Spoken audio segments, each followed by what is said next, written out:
السلام علیکم ورحمۃ اللہ وبرکاتہ۔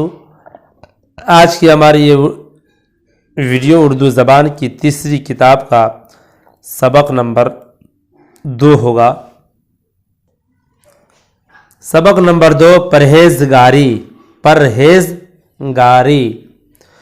جب انسان کی صحبت میں جب انسان کی صحت میں خلل پڑتا ہے تو وہ تمام لذتوں، خوشیوں اور مفید نعمتوں سے محروم ہو جاتا ہے۔ ہم کو نہایت احتیاط کے ساتھ اپنی تندرستی کی حفاظت کرنی چاہیے، کیونکہ یہ حفاظت اس مصیبت سے آسان ہے جو بیماری کے دور کرنے میں بھگتنی پڑتی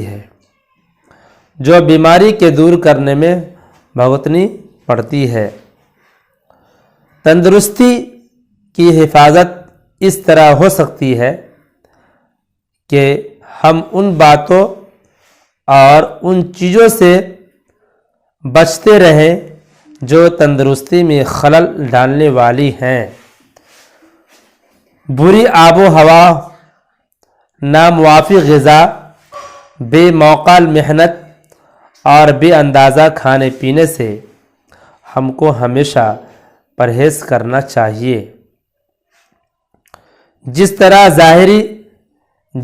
ظاہر کی بد پرہیزی سے انسان کے بدن میں دکھ درد پیدا ہو جاتا ہے، اسی طرح باطن کی بد پرہیزی سے اس کے دل کو طرح طرح کے روگ لگ جاتے ہیں۔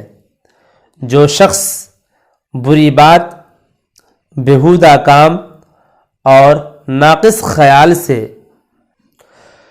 پرہیز نہیں کرتا، اس کا دل درست نہیں رہتا، نہ اس کی نیکی میں مزہ آتا ہے، نہ اس کو نیک کام سے خوشی حاصل ہوتی ہے، بلکہ بدی، شرارت اور گنہگاری سے اس کو رغبت ہو جاتی ہے۔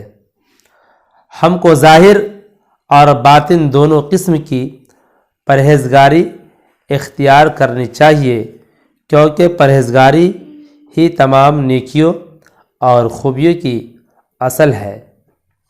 محروم، احتیاط، شرارت، رغبت، اصل۔